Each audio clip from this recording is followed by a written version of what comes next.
गीता अध्याय 2 श्लोक 39। पूर्व श्लोक में भगवान ने जिस समता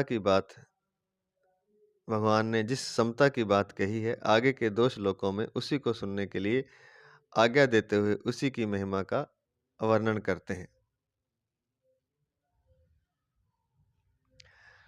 श्लोक इस प्रकार है। एषा ते विहिता सांख्ये बुद्धिर्योगे त्विमां शृणु बुद्ध्या युक्तो यया पार्थ कर्म बंधम प्रहास्यसि।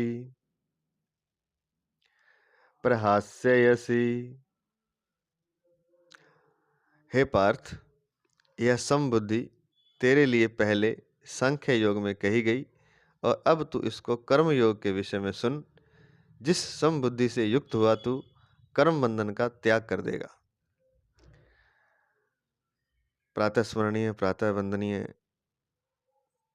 भगवत तत्व प्राप्त महापुरुष श्री महाराज श्री राम सुखदास जी के चरणों में दंडवत नमन करते हुए उनके ग्रंथ साधक संजीवनी से यह व्याख्या करने जा रहे हैं। व्याख्या इस प्रकार है।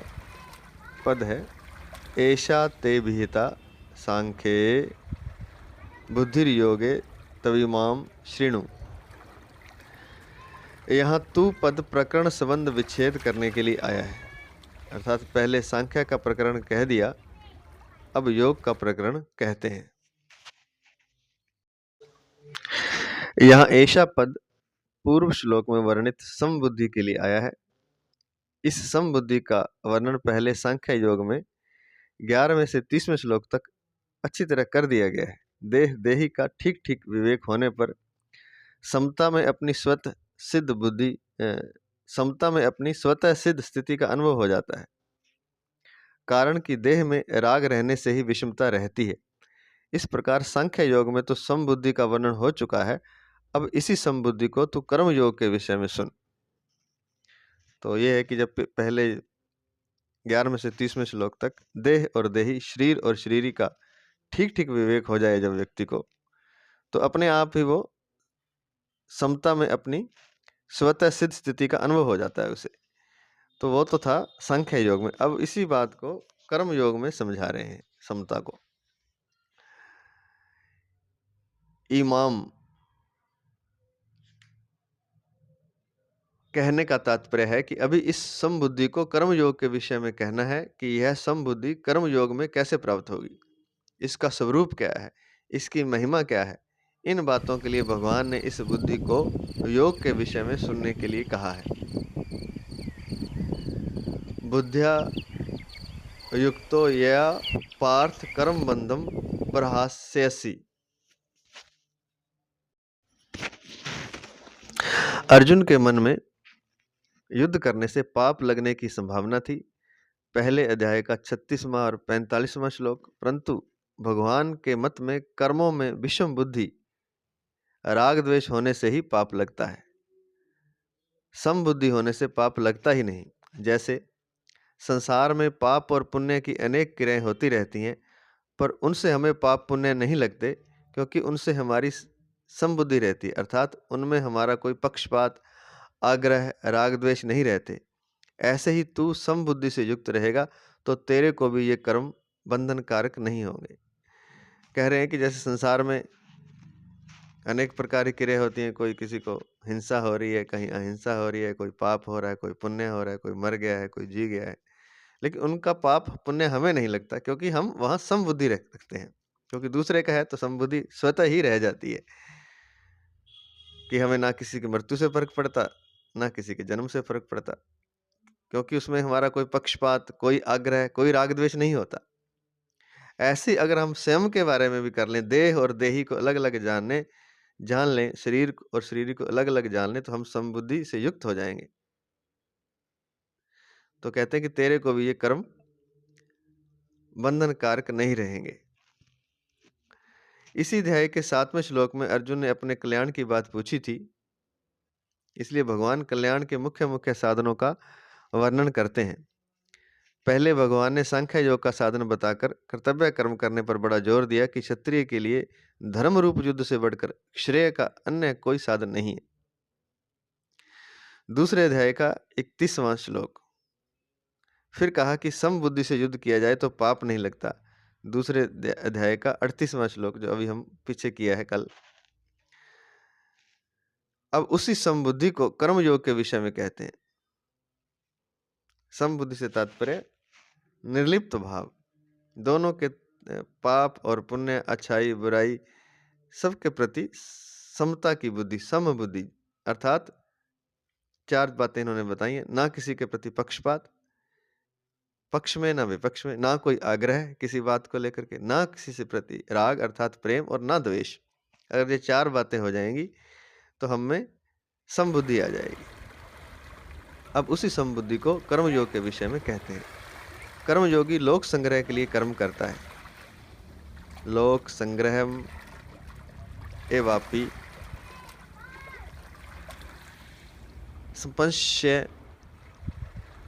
स्पंशन कर्तुर्मर्हसि। क्षमा चाहते हैं। लोक संग्रह मेवापि संपंशन कर्तुमर्हसि। गीता 3 अध्याय का 20वां श्लोक। लोक संग्रह के लिए, गीता 3 अध्याय का 20वां श्लोक। लोक संग्रह के लिए कर्म करने से अर्थात निस्वार्थ भाव से लोक मर्यादा सुरक्षित रखने के लिए, लोगों को उन मार्ग से हटाकर सन्मार्ग में लगाने के लिए कर्म करने से समता की प्राप्ति सुगमता से हो जाती है। समता की प्राप्ति होने से कर्मयोगी कर्म बंधन से सुगमता पूर्वक छूट जाता है। अब इसमें एक बात और लिखी कि लोक संग्रह अर्थात लोग कहीं बड़े पुरुषों का अनुकरण करके गलत न चले, इसलिए लोक संग्रह के लिए श्रेष्ठ पुरुष कर्म करते हैं, परंतु उनकी कर्म करने में समबुद्धि रहती है। तो लोक मर्यादा के लिए अब यहाँ लिखा है कि निस्वार्थ भाव से लोक मर्यादा सुरक्षित रखने के लिए, लोगों को निकृष्ट मार्ग से हटाकर श्रेष्ठ मार्ग में लगाने के लिए, उन मार्ग से हटाकर सन्मार्ग में लगाने के लिए कर्म करने से समता की प्राप्ति अपने आप सुगमता से हो जाती है, और समता की प्राप्ति होने से कर्मयोगी कर्म बंधन से सुगमता पूर्वक छूट जाता है। ये बात है। इसका डिटेल से तो आगे करेंगे 3 अध्याय के 20वें श्लोक में। अब यह जो 39वां श्लोक अब हम कर रहे हैं, यह 39वां श्लोक 30वें श्लोक के बाद ही ठीक बैठता है, और यह वहीं आना चाहिए था। कारण यह है कि इस श्लोक में 2 निष्ठाओं का वर्णन है। पहले 11वें से 30वें श्लोक तक सांख्य योग से निष्ठा अर्थात समता बताई, और अब कर्म योग से निष्ठा अर्थात समता बताते हैं। अतः यहाँ 31वें से 38 तक के 8 श्लोकों को देना असंगत मालूम देता है। फिर भी इन 8 श्लोकों को यहाँ देने का कारण यह है कि कर्म योग में समता कहने से पहले कर्तव्य क्या है और अकर्तव्य क्या है, यह बताना जरूरी था। अर्जुन के लिए युद्ध करना कर्तव्य है और युद्ध न करना अकर्तव्य है। इस विषय का वर्णन होना आवश्यक है। अतः भगवान ने कर्तव्य अकर्तव्य का वर्णन करने के लिए ही उपयुक्त 8 श्लोक दूसरे अध्याय के 31वें से 48वें तक कहे हैं, और फिर समता की बात कही है। तात्पर्य है कि पहले 11वें से 30वें श्लोक तक सत्य और असत्य के वर्णन से समता बताई कि सत्य सत्य ही है और असत्य असत्य ही है, इनमें कोई कुछ भी परिवर्तन नहीं कर सकता। फिर 31वें से 38वें श्लोक तक कर्तव्य 38वें श्लोक तक कर्तव्य अकर्तव्य की बात कहकर 39वें श्लोक से अकर्तव्य का त्याग और कर्तव्य का पालन करते हुए कर्मों की सिद्धि असिद्धि और फल की प्राप्ति अप्राप्ति में समता का वर्णन करते हैं।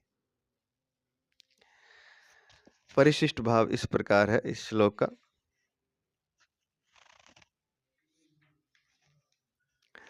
कर्म योग के 2 विभाग हैं, कर्तव्य विज्ञान और योग विज्ञान। भगवान ने 31वें से 37वें श्लोक तक कर्तव्य विज्ञान की बात कही है, जिसमें कर्तव्य कर्म करने से लाभ और न करने से हानि का वर्णन किया है। इसी अध्याय की बात हो रही है। अब यहाँ से 53वें श्लोक तक योग विज्ञान की बात कहते हैं, और यहाँ से 53वें श्लोक तक क्या कहेंगे, योग विज्ञान की बात। पूर्व श्लोक में भगवान ने जिस समता की बात कही है वह सांख्य योग और कर्म योग दोनों साधनों से प्राप्त हो सकती है।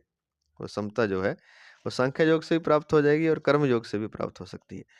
शरीर और शरीरी के विभाग को जानकर शरीर विभाग से संबंध विच्छेद करना सांख्य योग है तथा कर्तव्य और अकर्तव्य के विभाग को जानकर अकर्तव्य विभाग का त्याग और कर्तव्य का पालन करना कर्म योग है।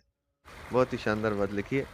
मनुष्य को दोनों में से किसी भी एक साधन का अनुष्ठान करके इस समता को प्राप्त कर लेना चाहिए, कारण कि समता आने से मनुष्य कर्म बंधन से मुक्त हो जाता है। तो क्या लिखा है यहाँ कि सांख्य योग क्या है?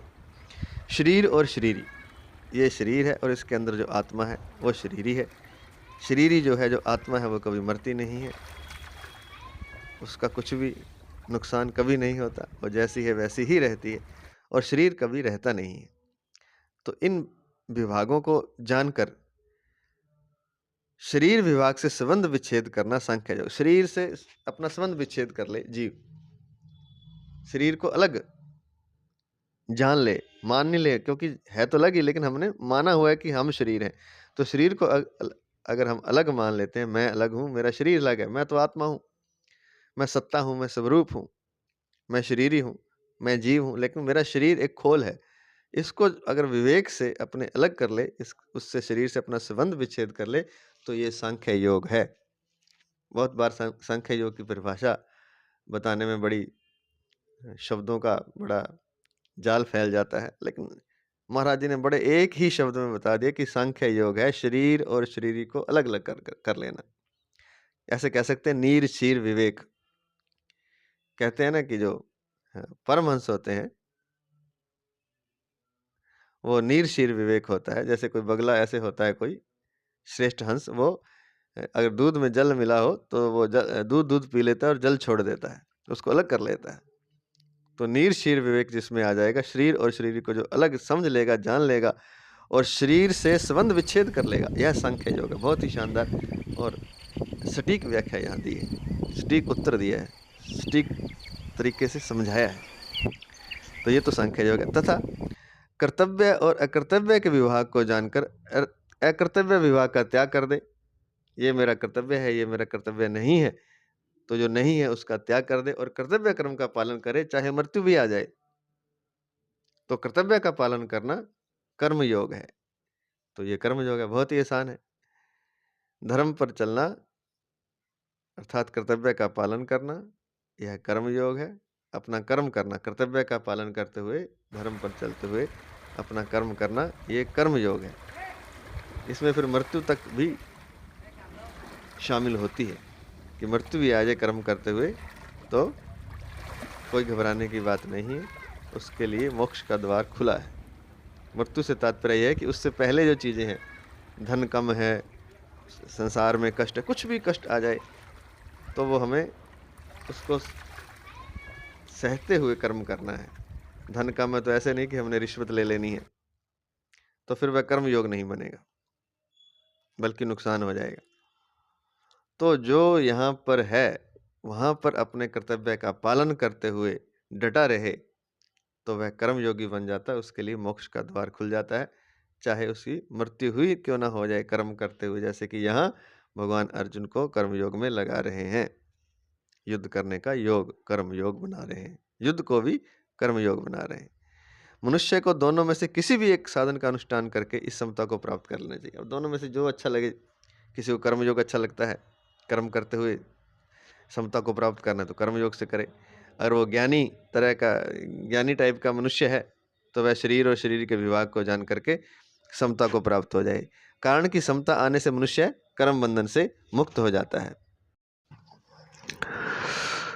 एक धर्म शास्त्र पूर्व मीमांसा है और एक मोक्ष शास्त्र उत्तर मीमांसा है।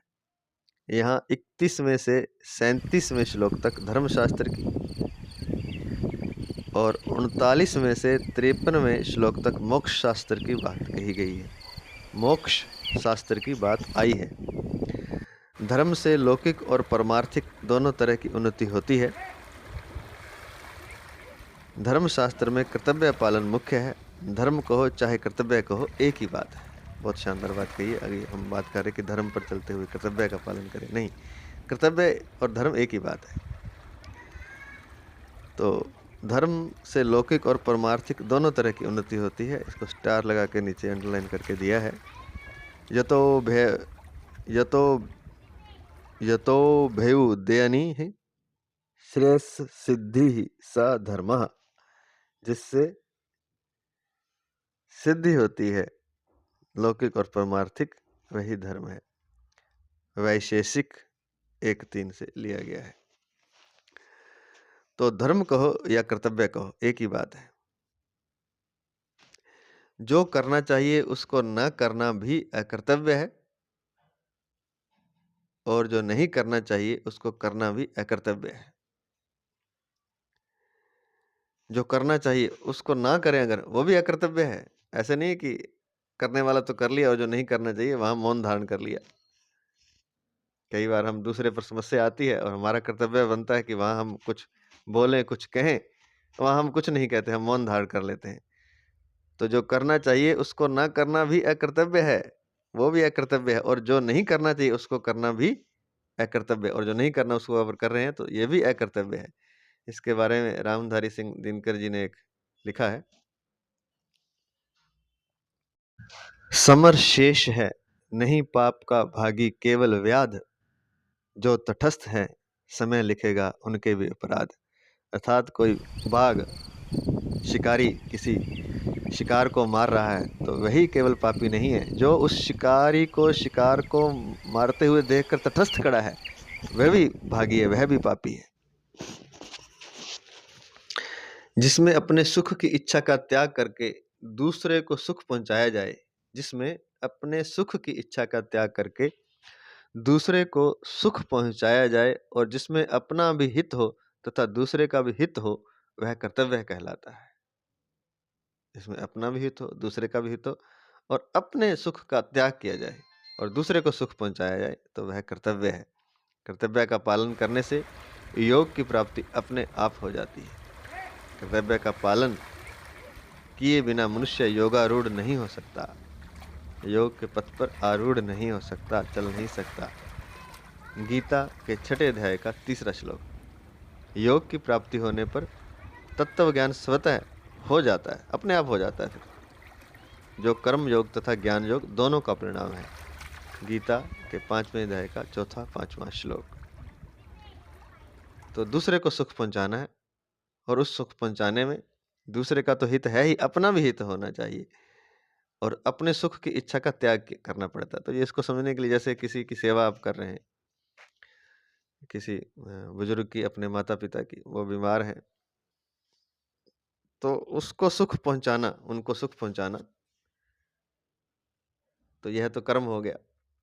और उस दूसरे को जब सुख पहुंचाएंगे तो उनके लिए कुछ समय निकालना पड़ेगा सेवा के लिए। तो वो समय निकालने के लिए आपको अपने सुख का त्याग करना पड़ेगा।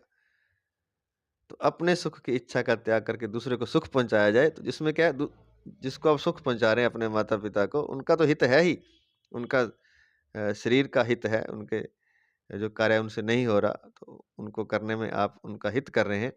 और आपका हित भी, आपका हित क्या है कि सेवा धर्म बन रहा है, आपका सेवा हो रही है, तो यह आपका हित है। इसका बहुत ही सुंदर परिणाम आता है, सेवा का फल बहुत ही श्रेष्ठ है।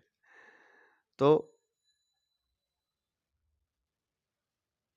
कर्तव्य का पालन करने से, अगर हम सही से अपने कर्तव्य का पालन करते हैं और अकर्तव्य का त्याग करते हैं, तो योग की प्राप्ति अपने आप स्वतः हो जाती है। इतना कर ले व्यक्ति, ये भी करना आसान नहीं है, मुश्किल है। इतना कर लें तो योग स्वतः प्राप्त हो जाएगा। योग की प्राप्ति, मोक्ष की प्राप्ति, ज्ञान की प्राप्ति स्वतः हो जाएगी। कर्म योग से भी हो जाएगी, सेवा करके, दूसरे का हित करके, और ज्ञान योग से भी हो जाएगी, देह और देही को अलग अलग समझ करके, देह से संबंध तोड़ करके अगर वह जीता है तो ये ज्ञान योग है, उससे भी सिद्ध हो जाएगा, उससे भी तत्व ज्ञान स्वतः प्राप्त हो जाएगा। अब कर्म योग में क्या है कि जो हम जिस भी पद पर हैं, जिस भी जगह हैं, वहां पर हम अपना कर्म करें निस्वार्थ भाव से, दूसरे का हित सबसे पहले रखते हुए, उसमें अपना हित क्या है? अपना हित तो कर्म योग कर रहे हैं तो अपने आप ही योग हो जाएगा, तो अपना हित हो ही गया।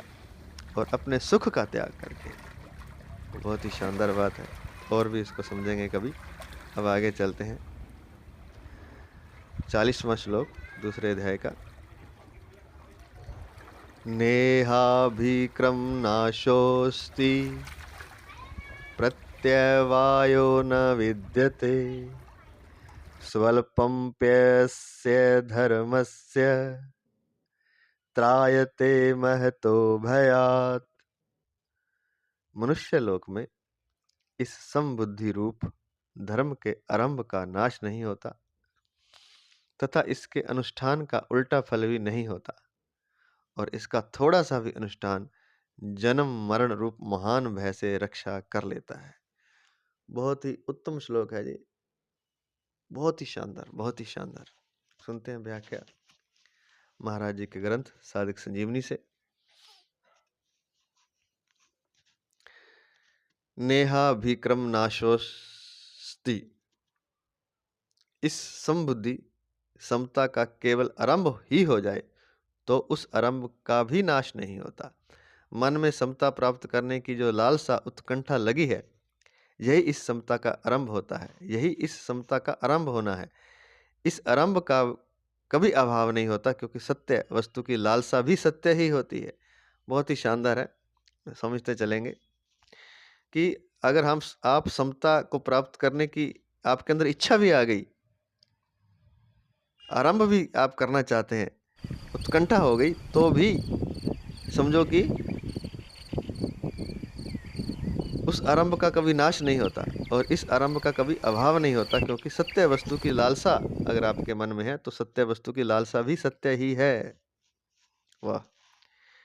कहने का तात्पर्य है कि सत्य की मन में आ गई सत्य को पाने की, तो ये आरंभ हो गया सत्य का, और इसका कभी नाश नहीं होता है। यह बीज पड़ गया, अब यह वृक्ष बनेगा। यहाँ यह कहने का तात्पर्य है कि इस मनुष्य लोक में यह मनुष्य ही इस समबुद्धि को प्राप्त करने का अधिकारी है। मनुष्य के सिवाय दूसरी सभी भोग योनियां हैं, अतः उन योनियों में विषमता राग द्वेष का नाश करने का अवसर नहीं है, क्योंकि भोग राग द्वेष पूर्वक ही होते हैं। यदि राग द्वेष ना हो तो भोग होगा ही नहीं, प्रत्युत साधन ही होगा। बड़ी छोटी छोटी बातें, बहुत विशेष बातें हैं ये, बहुत गहरी बातें, सूक्ष्म बातें, कि मनुष्य जो जन्म है मनुष्य लोक में, मनुष्य का जन्म यही समबुद्धि प्राप्त करने का समय है, और मनुष्य ही समबुद्धि को प्राप्त करने का अधिकारी है। इसके अलावा अन्य भोग योनियों में, मान लीजिए स्वर्ग में भी चला जाए, तो वहाँ राग द्वेष का नाश करने का अवसर नहीं है। वहाँ तो भोग योनि है, भोग अच्छे अच्छे मिल जाएंगे आपको, खाने को, पीने को, भोगने को, स्त्रियां आदि, पुरुष आदि, सब बड़े महल, बड़े विमान, जो भी मनुष्य चाहता है। कल्प वृक्ष है वहाँ, कामधेनु गाय है, उसके नीचे जो भी चाहेगा वो मांगता है वो मिल जाता है। लेकिन एक विशेष बात लिखिए कि भोग योनियों में भोग राग द्वेष पूर्वक ही होते हैं। अगर आपके भीतर राग और द्वेष नहीं है तो आप भोग नहीं कर पाएंगे। ये भी ये बड़ी अलग सी बात है, इसको कोई साधक ही समझ सकता है। यदि राग ना हो किसी के प्रति, ना द्वेष हो, तो भोग भोगा ही नहीं जाएगा, प्रत्युत केवल साधन ही होगा, अपने आप साधन हो जाएगा। लेकिन यह जो अवसर है यह अन्य भोग योनियों में नहीं है, स्वर्ग आदि में भी नहीं है, और उच्चतर लोकों में भी नहीं है। केवल मनुष्य योनि में, मनुष्य लोक में, इस पृथ्वी पर ही ऐसा अवसर है कि वह राग द्वेष से मुक्त हो जाए। हम फिर इस बात को कहने चाहते हैं कि राग द्वेष अगर नहीं है तो वह भोग भोग ही नहीं सकता। जैसे कि कोई सुंदर चेहरा किसी को पसंद आ गया, कोई स्त्री, और उसे वह या पुरुष उसे वह भोगना चाहता है, तो राग आ गया ना, राग, उससे प्रेम हो गया, राग हो गया, वो अपनापन उसके प्रति आ गया, तभी वो भोग भोगा जाएगा। अगर राग द्वेष ना हो तो भोग भोग ही नहीं सकता, प्रत्युत केवल साधन होगा। तो जो पीछे बात बताई है सांख्य योग की, कर्म योग की, अनेक श्लोकों में 11 से लेकर के 38 तक, तो उसमें सांख्य योग और कर्म योग बताया है। तो सांख्य योग में तो देह और देही को अलग अलग मान ले, तो अपने आप साधन हो जाएगा, क्योंकि राग और द्वेष होगा ही नहीं।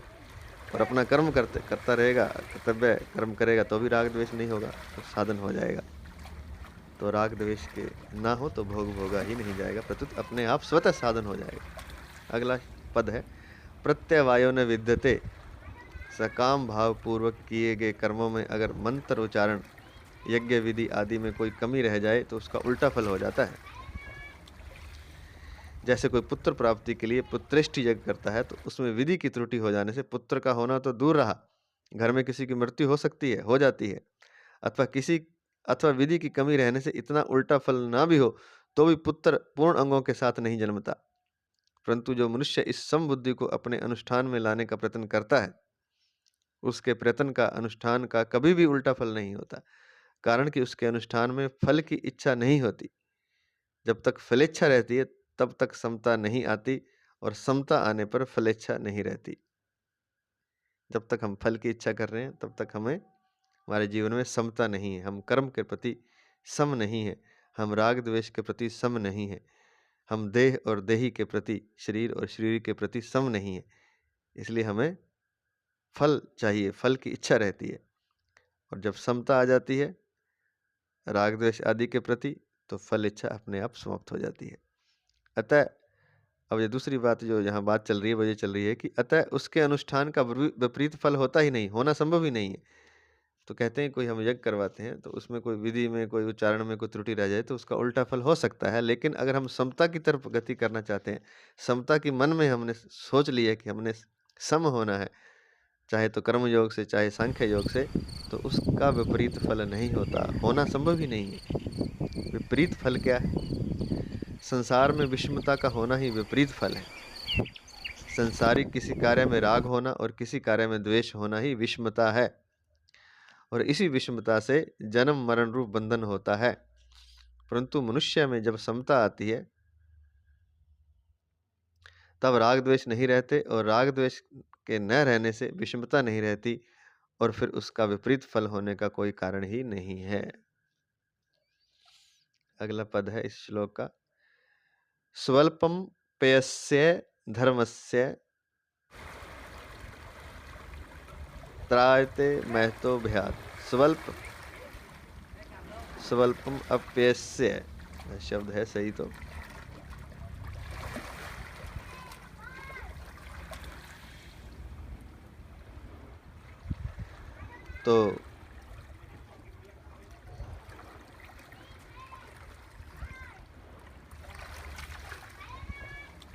इस समबुद्धि रूप धर्म का थोड़ा सा भी अनुष्ठान हो जाए, थोड़ी सी भी क्षमता जीवन में आचरण में आ जाए, तो यह जन्म मरण रूप महान भय से रक्षा कर लेता है। जैसे सकाम कर्म फल देकर नष्ट हो जाता है, जैसे सकाम कर्म फल देकर नष्ट हो जाता है, ऐसे यह समता धन संपत्ति आदि कोई फल देकर नष्ट नहीं होती, अर्थात इसका फल नाशवान धन संपत्ति आदि की प्राप्ति नहीं होता। साधक के अंतःकरण में अनुकूल प्रतिकूल वस्तु, व्यक्ति, घटना, परिस्थिति आदि में जितनी समता आ जाती है उतनी समता अटल हो जाती है। वाह क्या बात है! इस समता का किसी भी काल में नाश नहीं होता।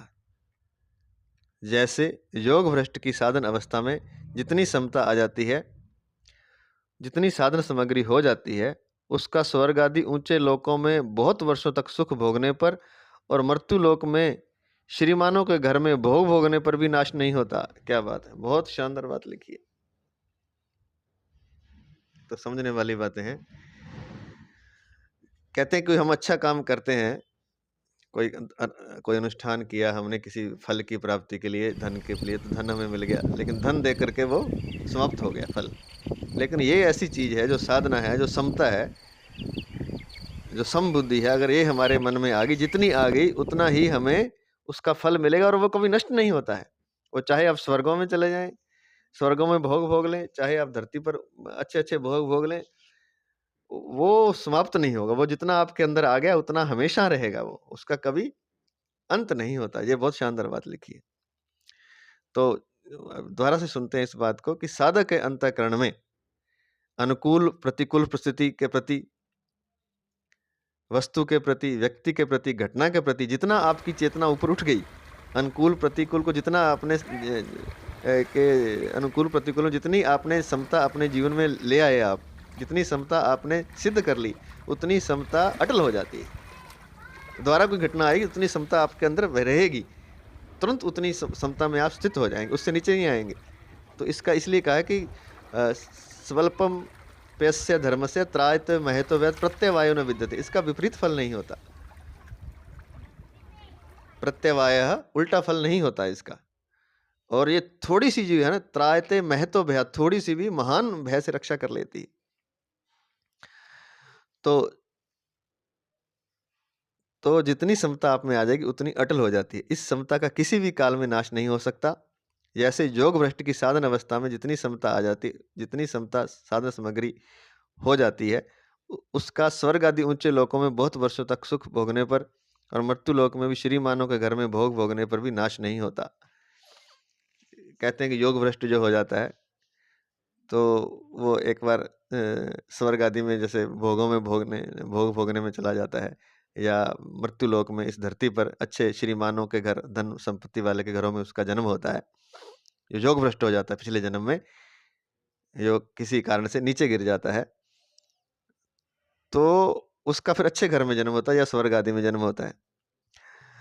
तो कहते हैं कि वो स्वर्ग आदि के सुख भोग कर भी, श्रीमानों के घर में भोग भोग कर भी, अमीरों के घर में भोग भोग कर भी, जहां उसका जन्म हुआ है, उसने जो साधन सामग्री कर ली थी वो उसकी अटल होती, उससे नीचे नहीं गिरता है। वो उतनी द्वारा जिस जन्म में योग भ्रष्ट हुआ वहां तो वो नीचे गिर गया, लेकिन जैसे ही अगला जन्म होगा तो वो जो उसकी संपदा थी वो उसको वैसी की वैसी पूरी की पूरी मिल जाती है, उससे वह नीचे नहीं गिरता है।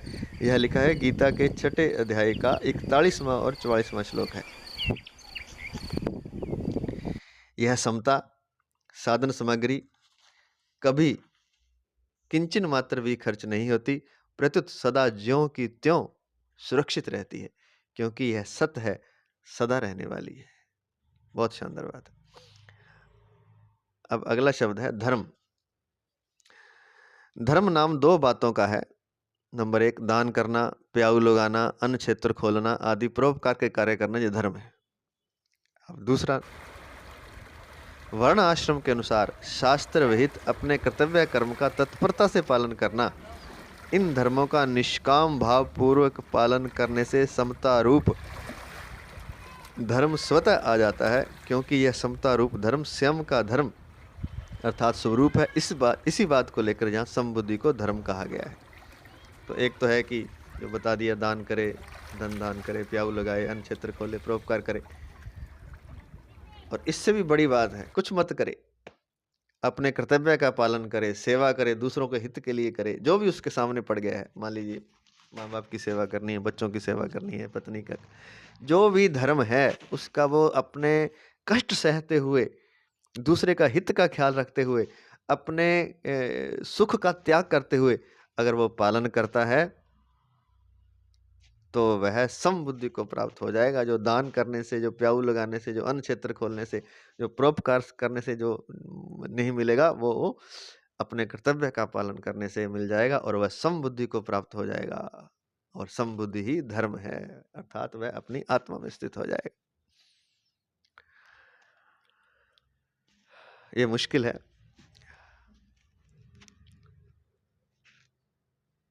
मेरे मानने से, मेरे सोचने से दान करना भी आसान है, मैं ऐसा सोचता हूँ।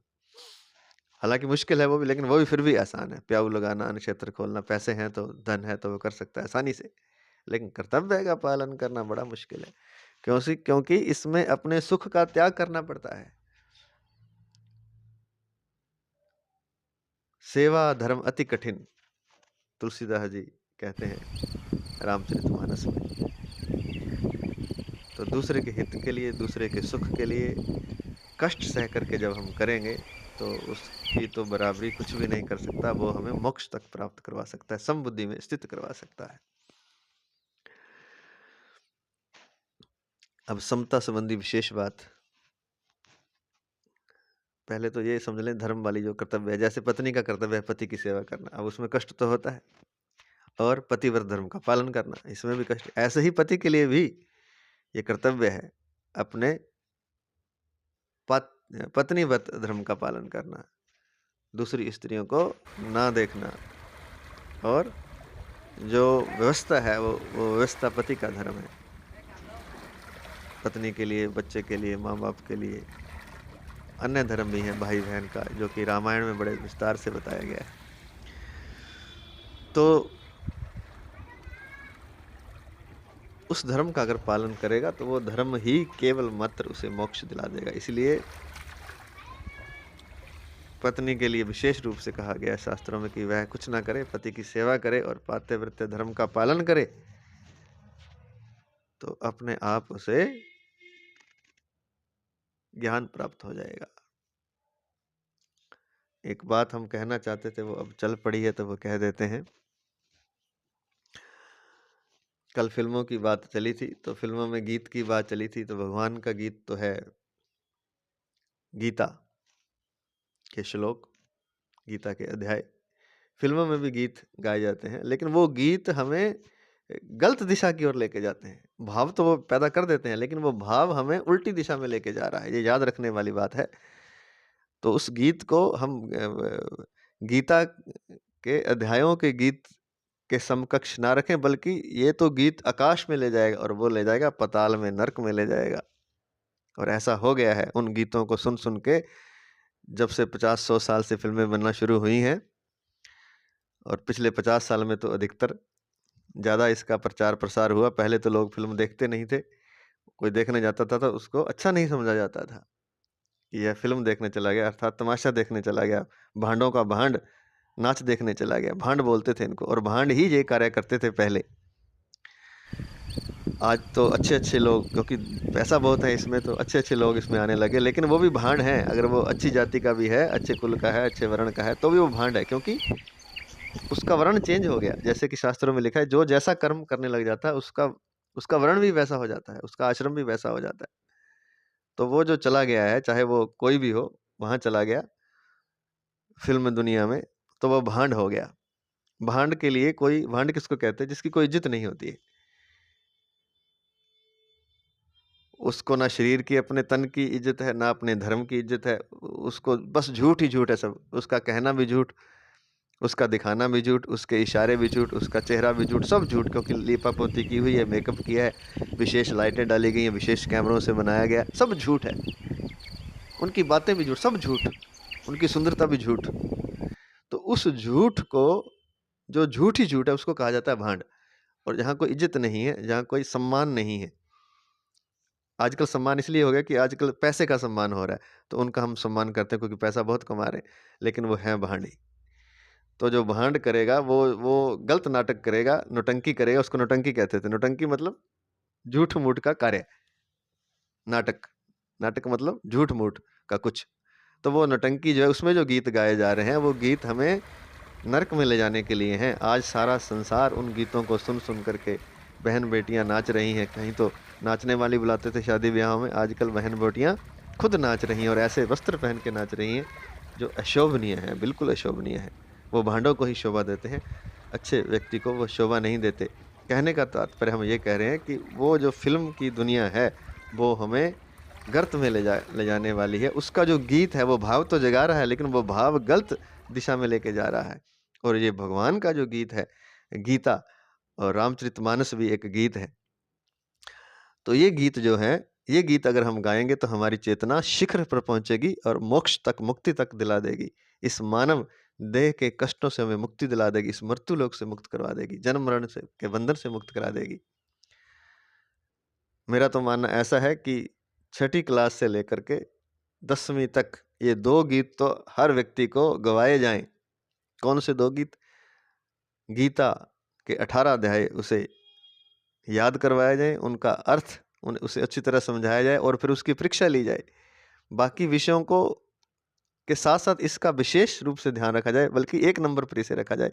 और दूसरा रामचरितमानस।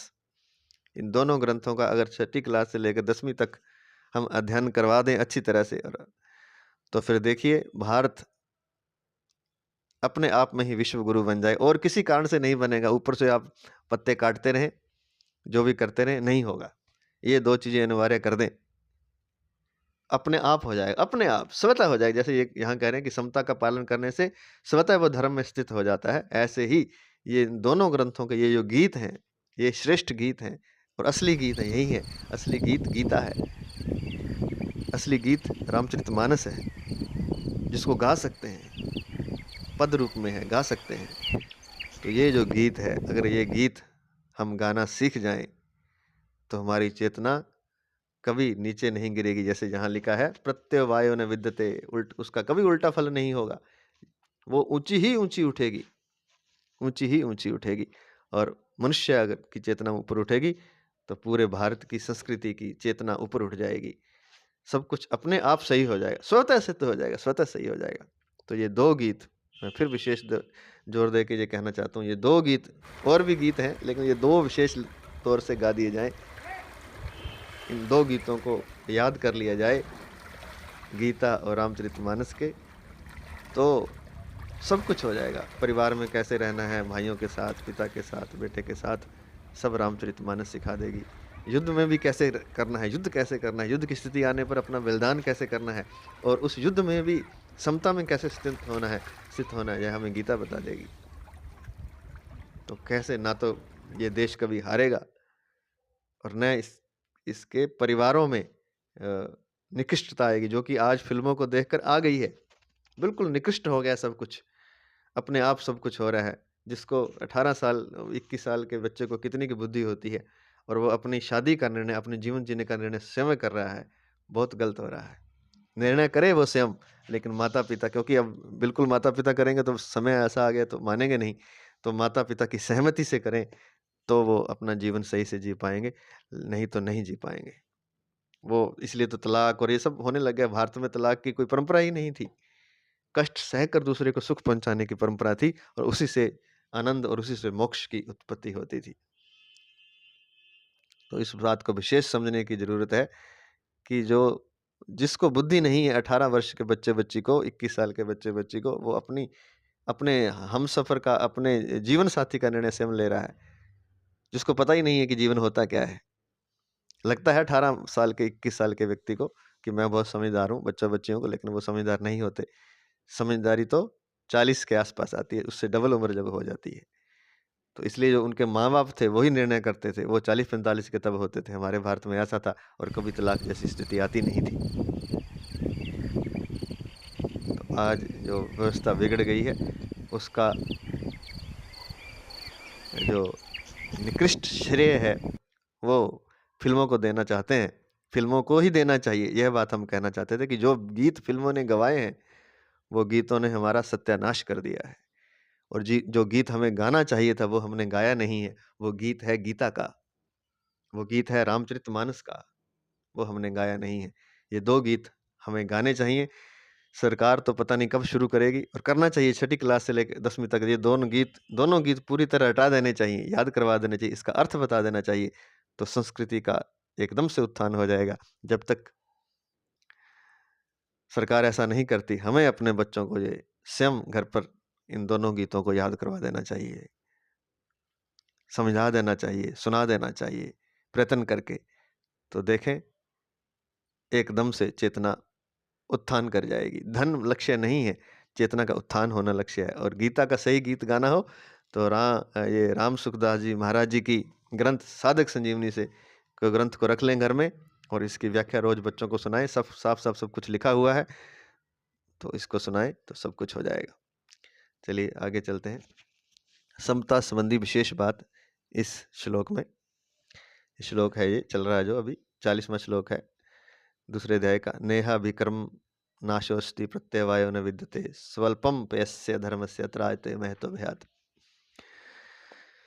तो समता संबंधी विशेष बात, लोगों के भीतर प्राय यह बात बैठी हुई है कि मन लगने से ही भजन स्मरण होता है। मन नहीं लगा तो राम राम करने से क्या होगा, क्या लाभ। परंतु गीता की दृष्टि में मन लगना कोई ऊंची चीज नहीं है। गीता की दृष्टि में ऊंची चीज है समता। दूसरे लक्षण आए या ना आए, जिसमें समता आ गई उसको गीता सिद्ध कह देती है। जिसमें दूसरे सब लक्षण आ जाएं और समता ना आए, उसको गीता सिद्ध नहीं कहती। समता दो तरह की होती है, अंतःकरण की समता और स्वरूप की समता। समरूप परमात्मा सब जगह परिपूर्ण है। उस समरूप परमात्मा में जो स्थित हो गया, उसने संसार मात्र पर विजय प्राप्त कर ली, वह जीवन मुक्त हो गया। परंतु इसकी पहचान अंतःकरण की समता से होती है। गीता 5वें अध्याय का 19वां श्लोक। अंतःकरण की समता है सिद्धि असिद्धि में सम रहना। दूसरे अध्याय का 48वां श्लोक। प्रशंसा हो जाए या निंदा हो जाए, कार्य सफल हो जाए या असफल हो जाए, लाखों रुपए आ जाएं या लाखों रुपए चले जाएं, उसमें अंतःकरण में कोई हलचल ना हो, सुख दुख हर्ष शोक आदि ना हो।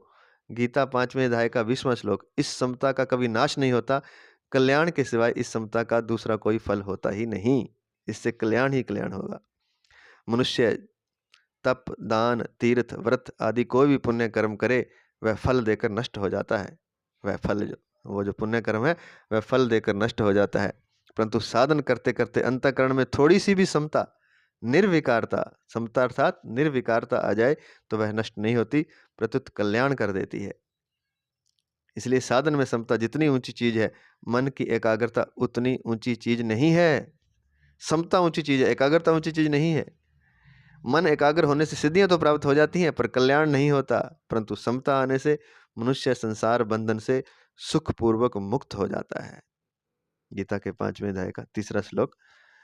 आज इतना ही करेंगे, इसका परिशिष्ट भाव रह गया, वह हम कल करेंगे। थोड़ा सा तो बात को दोबारा समझ लेते हैं। जो अभी बात समता वाली, समता है क्या?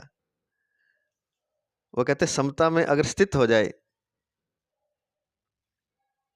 परंतु इसकी पहचान कैसे होगी? इसकी पहचान ये है कि सिद्धि असिद्धि में सम रहे वो, अर्थात प्रशंसा हो जाए या निंदा हो जाए, कार्य सफल हो जाए या असफल हो जाए, लाखों रुपए आ जाए या चले जाए, मृत्यु हो जाए या जीवन हो जाए, किसी का जन्म हो जाए, उसमें वो सम रहे।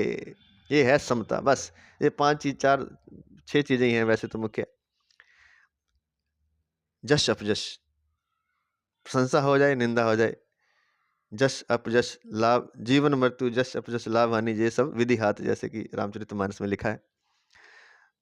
तो प्रशंसा या निंदा अर्थात जश या अपजश दोनों में सम रहे, कार्य सफल हो असफल हो दोनों में सम रहे, जीवन हो मृत्यु हो, किसी का जन्म हो किसी की मृत्यु हो, दोनों में सम रहे, रुपए आ जाएं लाखों या चले जाएं, अंतःकरण में कोई हलचल ना हो, कोई सुख दुख ना हो, कोई हर्ष शोक ना हो, सम रहे।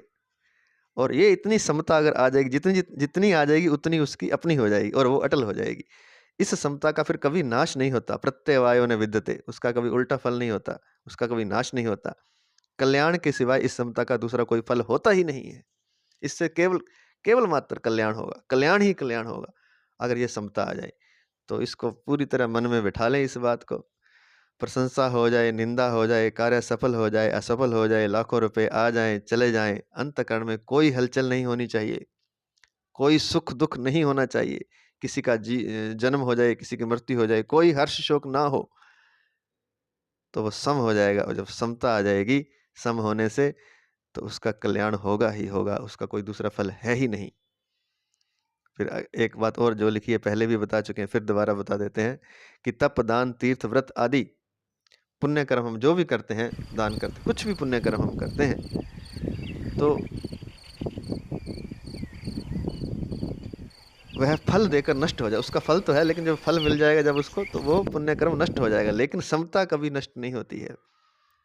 परंतु साधन करते करते अंतःकरण में थोड़ी सी समता, समता अर्थात निर्विकारता, कोई विकार ना आए, ना हर्ष का, ना शोक का, ना सुख का, ना दुख का, कोई हलचल ना हो इस चेतना में, मन में कोई विकार ना आए, तो अंतःकरण में थोड़ी सी भी समता अर्थात निर्विकारता आ जाए तो वह नष्ट नहीं होती, प्रत्युत कल्याण कर देती है। इसलिए साधन में समता जितनी ऊंची चीज है, मन की एकाग्रता उतनी ऊंची चीज नहीं है। मन एकाग्र होने से सिद्धियां प्राप्त हो सकती हैं, पर कल्याण नहीं होता। परंतु समता आने से मनुष्य संसार बंधन से सुखपूर्वक मुक्त हो जाता है। आज इतना ही। जय श्री कृष्ण, जय श्री कृष्ण, जय श्री कृष्ण।